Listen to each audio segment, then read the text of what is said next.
Hi everyone. A while ago, I made a video about online teaching, and I said that you can play Hangman online very well, but Hangman sucks.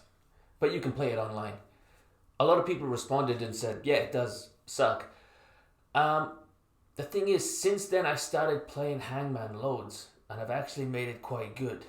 Online, it's fine, just because online, you're just looking for anything to teach. But in class, it's actually quite good too, if you change it. So here are four problems with Hangman and four ways to fix it. Okay, the first problem with Hangman is that it's boring. Um, and I know a few people just thought, no, my kids love Hangman. Actually, they don't. They just like it more than they like a textbook or a worksheet. It's one of those games that you say, let's do this game, and they get excited, and then within about a minute, they're bored. Secondly, there's not actually much talking. If you have six kids, the teacher's asking, "Hey, Daiki, give me a letter B. Tomo, give me a letter C. Give me a letter F." The teacher's talking, all the students are doing is just saying a single letter, often randomly. There's not actually much learning in Hangman.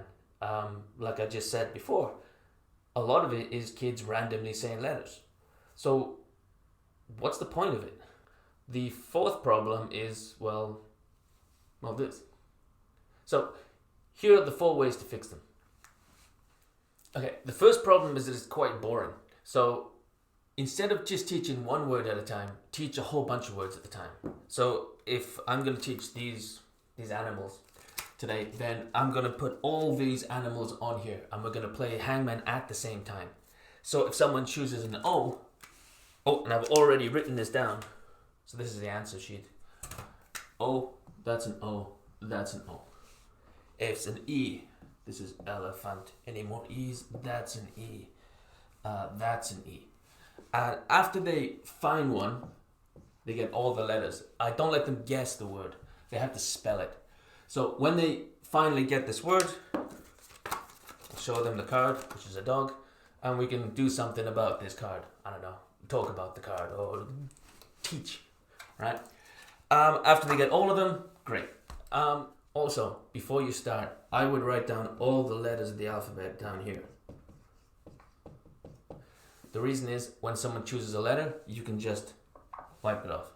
That means that people aren't looking around for an alphabet and choosing the same letters again and again and again. You can say, oh, they did this, they can see what's left.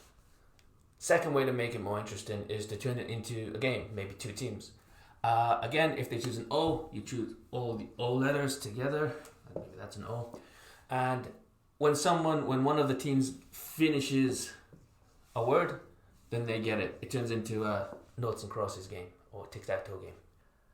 Second problem is that no one really talks. It's still Hangman, so it's really hard to get them to speak more because all you're doing is saying a letter and hoping that it fits in the word. What better to do is maybe cut down on the silent bits between the talking. So having this up means they don't have to think about a letter so much. If it's a smaller class, just let anyone guess at any time.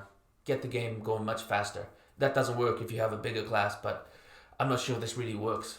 Hangman works in a bigger class. The third problem with Hangman is there's not actually much learning happening. A lot of it is just randomly saying letters at the whiteboard. So I often put them in a group. So these are a phonetic group. So app. If you have a phonics textbook, they're often grouped together. So this is long O. So if you do this, then when they say A, you can put all the A's in. And T, put the T's in. T. Then they can maybe try to work out what these words are based on their English knowledge already. So they can see how the letters interact. This is a lot more interactive and a lot more useful, I think, than just trying to spell elephant. The fourth problem is this, the Hangman part of Hangman. Hangman is the least important part of Hangman. You can take out the Hangman part and it's totally fine. In fact, you can find a whole bunch of more interesting, more fun ways of doing Hangman without the Hangman bit. Such as, here's a man falling into shark-infested waters and he popped the balloons.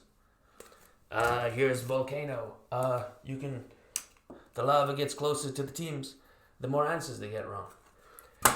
You can draw a terrifying clown face piece by piece. Now they're all kind of death related, but those are probably less death related, less common than this. This is a true story that happened to one of Kevin's friends in Osaka. He was teaching in junior high school, and he started playing Hangman. One kid got up and ran out. He asked the other teacher, the Japanese teacher, why did that kid run out? The reason is because his father had killed himself by hanging a few weeks ago. Now, if that had happened a few months ago, that kid probably wouldn't have ran out. He would have probably just sat there.